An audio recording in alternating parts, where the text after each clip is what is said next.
बेहद सनसनीखेज ये वारदात जो घटना है ये सामने आई है, जहां एक ही परिवार के 7 लोगों ने सामूहिक रूप से आत्महत्या कर लिया। और हम पहुंचे हैं उसी गाड़ी के पास जिस और गाड़ी में जो शव हैं वो बरामद हुए थे। ये वही गाड़ी है, उत्तराखंड नंबर की ये गाड़ी है, UK 07DY3055। इसी गाड़ी में देर रात तकरीबन 10:30 बजे से लेकर 11 बजे के बीच में जो परवीन मित्तल और उनका परिवार है वो मौजूद था और इसी गाड़ी में बैठकर उन्होंने जहर खाया। और जो हमें आई विटनेस जो लोग मौजूद हैं सेक्टर 27 पंचकुला में जहां पर ये गाड़ी खड़ी थी, वहां पर भी लोगों ने बताया था कि किस तरीके से जो गाड़ी के शीशे हैं, जो खिड़कियां हैं, उनको टॉवल से कवर किया गया था ताकि अंदर क्या हो रहा है पता ना लग सके। और देखिए अभी भी एक शीशे पर जो पिछली खिड़की है वहां पर तौलिया आपको दिखाई दे रहा है। और गाड़ी के अंदर भी आप देखिए कुछ कोई जो दवाई है या हम कह नहीं सकते कौन सा केमिकल है, उसका एक यहाँ पर रैपर अंदर आपको दिखाई दे रहा है।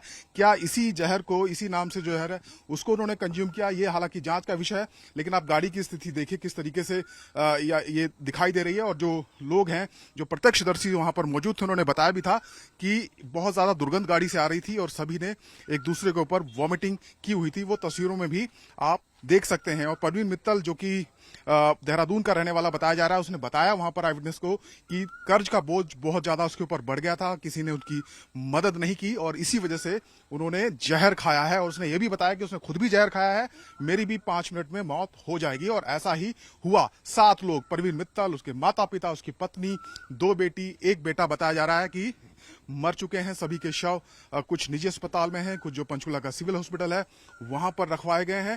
देखिए मैं समझाने की कोशिश करता हूं। पंचकुला सेक्टर 5 एक जगह है जहां बाबा बागेश्वर की कथा कल से शुरू हुई है और वहां पर सैकड़ों लोग कथा सुनने के लिए आ रहे हैं। तो बताया जा रहा है ये परिवार भी देहरादून से आया था। वहां से सेक्टर 5 से सेक्टर 27 की दूरी तकरीबन 8 से 9 किलोमीटर होनी चाहिए।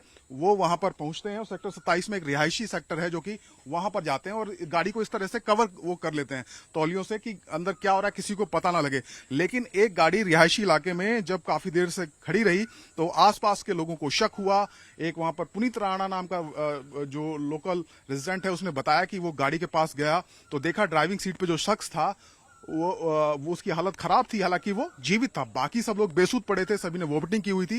और परवीन मित्तल ने ही बताया कि उन्होंने जहर खाया है, उनके परिवार ने, और उसने खुद भी जहर खाया। उसके बाद आसपास के लोगों ने ही पुलिस को सूचित किया, पुलिस वहां पहुंची, एम्बुलेंस पहुंची और उसके बाद ये मामला सामने आया है। इस वक्त हम सेक्टर 25 थाने में हैं और ये ससुर हैं राकेश गुप्ता, उनसे बात करते हैं। क्या पुलिस कह रही है सर? पुलिस ये कह रही है जी सवेरे 4 बजे के आई भी पुलिस कहती है थाने आ जाओ, कहता हमारे साथ चलो। हमें क्या पता क्या हुआ क्या नहीं हुआ, हमें क्या पता क्या हुआ क्या। अब सिविल वर्दी में कोई पुलिस वाला आ जाए तो हमें क्या पता है पुलिस है क्या होना। आप क्या कहना चाहेंगे राकेश जी? हमें 23 सेक्टर में बुला लिया, सवेरे के हम 23 सेक्टर में बैठे हैं जी, किसी ने दरवाजा नहीं खोला। जब दरवाजा खोला कहता अंदर स्टेटमेंट ले लो। फिर मेरी लड़की की स्टेटमेंट लगी, फिर मेरी पोती बैठी धोती, उसकी स्टेटमेंट लेने लगे। मैंने कहा सारे एक बार हमें दिखा दो, उसके बाद सारा दिन बैठा के रखना हमारे को। कम से कम हमें ये तो पता लग जाए कि हमारी लड़की मर गई है, डेड बॉडी तो दिखा दो। यहां पर भी आके स्टेटमेंट ले रहे हैं, कभी वो लिया दो, कभी इनका वो लिया। तो जब हमारे पे है ही कुछ नहीं तो कहां से लिया दे हम। तो ये राकेश जी क्या वजह क्या पता लगी आपको, कोई बात हुई हो? कुछ है नहीं पता जी, हमारे को कोई पता नहीं। अब पुलिस जाने क्या कर रही है क्या नहीं कर रही है, कोई पुलिस हमारे को कोऑपरेट नहीं कर रही। परिवार कहाँ रहता था? आपकी बेटी? मेरी बेटी हमें जो ये कह के गई थी हम वहां पर रह रहे हैं जी, क्या कहते हैं इसको, सकेतड़ी, वहां पर। ये कह रहे हैं कि कर्ज बहुत ज्यादा था, कुछ कभी जिक्र नहीं? कर्ज था जी उनके पास, कर्ज मैंने तो आपको पहले नहीं बतलाया, आपको बताया मैंने आपके सामने। कर्ज था, बैंक वाले को कर्ज था। बैंक वाले मेरे घर आए, मैंने कहा भी ऐसा है कितना कर्ज है, कहता 1 करोड़ रुपया। मैं कहा जी आपने क्या सिक्योरिटी रखी थी 1 करोड़ के ऊपर? कहता जी 70 लाख की सिक्योरिटी रखी थी, प्रॉपर्टी 70 लाख की। मैंने कहा 70 लाख के ऊपर 1 करोड़ कौन दे देगा, कौन देगा 1 करोड़? इसका मतलब आपकी कमीशन होगी। मैनेजर को कहा तभी आपने 1 करोड़ दिया। कहता इनके गुडविल थी। आपका दामाद करता क्या था? मेरा दामाद पहले स्क्रैप का काम करता था, पहले स्क्रैप का काम करता था और उसके बाद वो देहरादून में अपना गाड़ी गुड़ी चला रहे थे। लेकिन रहते यही थे पंचकुला में? पंचकुला में देखो जी, यहाँ पर पहले रहते थे खरड़ में। अब ये तो बहुत पुरानी बात है जी। नहीं, ये कर्ज के बारे में कह रहे हैं ना जी। तो कारण कर्ज ही है, कारण कर्ज ही लग रहा है। कारण कर्ज है जी। ठीक है, तो अब क्या आप चाह रहे हैं, क्या पुलिस से आप मांग कर रहे हैं? मैं तो पुलिस से ये कह रहा हूँ कि मुझे डेड बॉडी दिखा दो बस। डेड बॉडी दिखा दो, कम से कम मेरे दिल में तसल्ली हो जाए कि मेरी वाइफ, मेरी लड़की, मतलब कितने परिवार में कितने लोग थे? है जी, कितने परिवार थे? परिवार के कितने मेंबर थे? ये 7 थे जी। सातों मर गए? हाँ जी। ठीक है।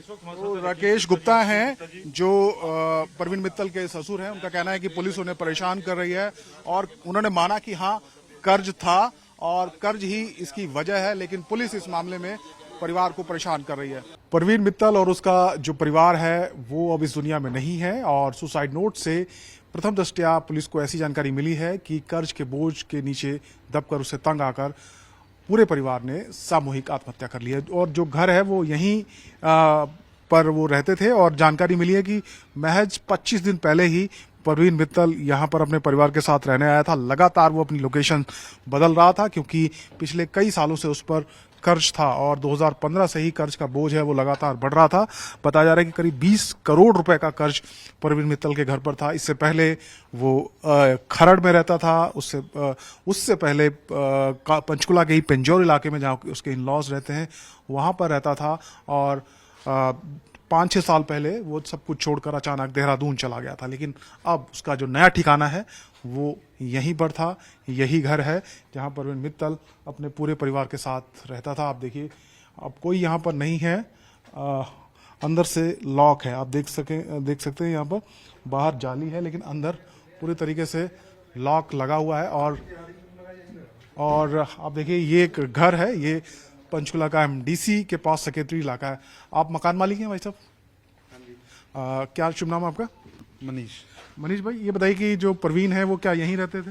हाँ जी यहीं रहते थे। कब से रह रहे हैं और क्या कोई बातचीत हुई?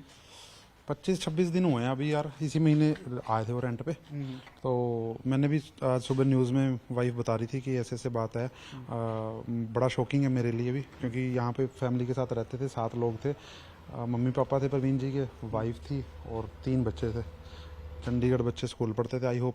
और मेरे पास जब आए वो पिंजौर से शिफ्ट होके यहाँ आए थे। तो अब मैंने पूछा भी पिंजौर से आप यहाँ क्यों रहना चाहते हो? तो ही सेड कि मेरे बच्चे चंडीगढ़ पढ़ते हैं, वो मेरे को दूर पड़ता है तो यहाँ से थोड़ा कन्वीनियंट हो जाएगा। तो दैट्स व्हाई। कितना किराया था और क्या पूरा पोर्शन उनके पास था?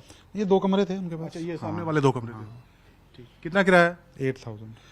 तो लगा आपको कभी बातों से कि वो इतना डिप्रेस्ड है या कुछ तंग चल रहे हैं? नहीं, मैं जैसे आपको बताया, मैं बड़ा शौक में था जब मेरे को ये पता लगा ऐसा कुछ हो गया है। उनसे बात करने का तरीका, वो जब जैसे बात करते थे, प्यार से बात करते थे। फैमिली भी उनकी जो थी, सुबह शाम मॉर्निंग वॉक, इवनिंग वॉक करते थे। बच्चे भी घूमते थे पार्क में, सामने पार्क है ये। तो कभी बात करने से या उनके बिहेवियर से कभी ऐसा लगा नहीं कि इतने डिप्रेस्ड थे वो।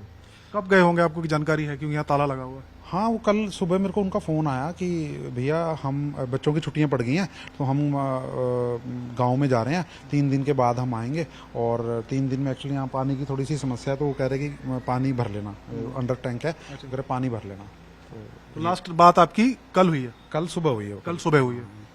कोई बताया उन्होंने कि कर्ज का बोझ है या मैं परेशान चल रहा हूँ, ऐसी कोई बात कभी नहीं? नहीं, मतलब मैं बता रहा हूँ, जैसे सुबह शाम कई बार मेरे को मिलते भी थे ऑफिस में। जैसे ऑफिस जाता था या ऑफिस से आते हुए गुड मॉर्निंग, गुड इवनिंग उन्होंने मेरे को विश करना, प्यार से बात करते थे। कभी मेरे को रियलाइज भी नहीं हुआ कि इतना डिप्रेस चल रहे हैं। क्या काम क्या करते थे, कुछ बताया आपको कि वो क्या करते थे? मेरे को उन्होंने ये बताया था कि मेरा टैक्सी का काम है। ठीक है।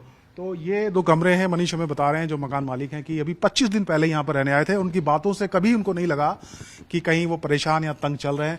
लेकिन अब जो नया ठिकाना है परवीन मित्तल का वो यही था। इन्हीं 2 कमरों में वो रेंट पर रहते थे। हाल ही में यहाँ पर आए थे, ताला बंद है। कल सुबह बात हुई थी जो मकान मालिक है मनीष उनके साथ, लेकिन उसके बाद कोई संपर्क नहीं हुआ। और अब परवीन मित्तल और उनका जो पूरा परिवार है वो इस दुनिया में नहीं है। स्कूटी उन्हीं की है। ये देखिए एक व्हीकल यहाँ पर खड़ा हुआ है। देखिए ये भी उत्तराखंड का है क्योंकि वो काफी समय, कई साल तक उत्तराखंड देहरादून में रहे। तो यहाँ पर एक 2 व्हीलर स्कूटी है, वो भी परवीन मित्तल की है।